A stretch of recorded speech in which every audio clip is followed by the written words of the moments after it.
हल्ली मोबाईलवर एवढे ऍप्स आहेत, गेम्स आहेत, ते खेळा ना. तुमच्या कष्टाच्या पैशांशी कशाला सही आहे म्हणून खेळत बसताय? अहो, त्यांना समतासोबत वाढवा ना. समता पतसंस्था, टेन्शन नाही, रिटर्न्स निवडा. कोपरगाव शहरातील धारणगाव रोडवरील प्राजक्ता प्लाझा परिसरात जुन्या वादातून एका तरुणावर जीवघेणा हल्ला झाल्याची धक्कादायक घटना घडली आहे. दुचाकीवरून आलेल्या अज्ञात इसमाने धारदार शस्त्रानं वार करत तरुणाला गंभीर जखमी केले. या हल्ल्यात राहुल अप्पा पवार वय 24 राहणार ब्राह्मणगाव हा तरुण गंभीर जखमी झालाय. ही घटना दुपारी सुमारे 12:30च्या सुमारास घडली. मिळालेल्या माहितीनुसार राहुल पवार न्यायालयीन कामानिमित्त कोपरगावात आले होते.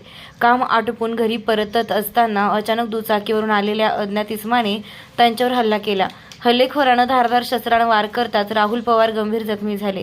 घटनेनंतर त्याला ग्रामीण रुग्णालयात दाखल केलं असून त्याच्यावर उपचार सुरू आहेत. दरम्यान हल्ल्यानंतर आरोपी फरार झाला असून पोलिसांनी शोध मोहीम सुरू केली आहे. जत्रेदरम्यान झालेल्या मागील भांडणातून हा हल्ला झाल्याची प्राथमिक माहिती समोर येत आहे.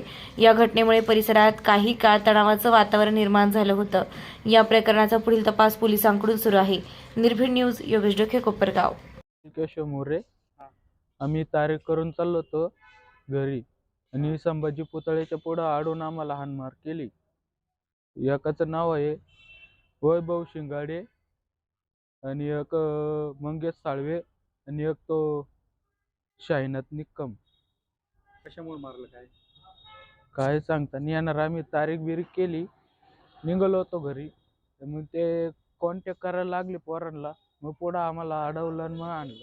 किती जण होते मारकरी? तिघ होते आणि बाकीचे माग होते. याच्यामध्ये कोण जखमी झालेले आहे? राहुल आप्पा पवार.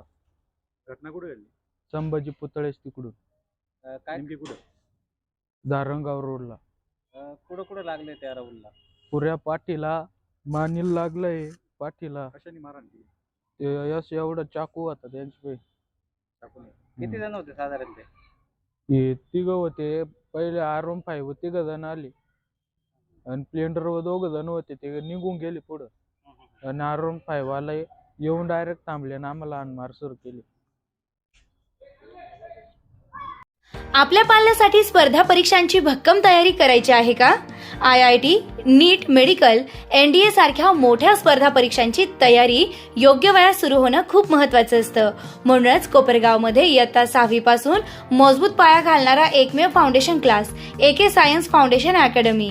गेल्या 10 वर्षांचा यशस्वी अनुभव, अनेक विद्यार्थ्यांची IIT व मेडिकलमध्ये निवड. कोपरगावमधील ओरिजिनल फाउंडेशन कोर्स कंडक्ट करणारा एकमेव क्लास. नवीन बॅचेस 1 मार्च पासून सुरू. Limited seats. आजच प्रवेश निश्चित करा. संपर्क 87 66 56 00 83.